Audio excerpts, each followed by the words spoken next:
Dans une œuvre cinématographique, il est courant de faire passer des messages dans des petites scènes qui sont d'apparence anodines, mais qui au fond ont beaucoup de symbolique. Et c'est le taf des metteurs en scène de vous faire passer ces messages le plus discrètement possible, que ce soit avec seulement les objets, les décors, le placement des acteurs, mais aussi les sons, la lumière, etc. Et c'est celui d'un réalisateur de jouer avec l'image pour appuyer ses messages, c'est même l'une des règles les plus importantes du cinéma, show don't tell. Souvent, cette règle est utilisée pour expliquer quelque chose d'important pour le scénario, sans passer par les dialogues et les personnages. Mais parfois, elle est utilisée pour faire une analogie du monde réel et apporter une symbolique beaucoup plus forte. Et dans les grandes vacances, ce travail a été fait à merveille, car étant donné que c'est une histoire de guerre destinée aux enfants, les créateurs de la série ont été obligés de miser là-dessus pour faire comprendre les enjeux de l'histoire sans pour autant choquer les petites têtes blondes. Comme avec la mort qui n'est jamais directement montrée, mais ça je vous en ai déjà parlé dans ma dernière vidéo.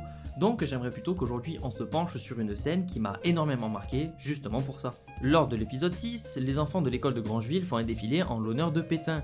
Ils chantent Maréchal nous voilà en allant sur la place du village où le maire donnera un bouquet de fleurs à une petite fille qui le déposera sur le monument aux morts. Scène toutefois anodine si seulement la petite fille en question n'était pas Rosalie, la petite juive du village qui vivra peu de temps après une persécution à cause de ce même Pétain et de son gouvernement collaborateur. Ce symbole de justement demander à une enfant juive d'honorer la personne qui sera son bourreau à elle et tout son peuple est très percutant et montre le sombre côté de la trahison du gouvernement français pendant cette période avec le régime de Vichy.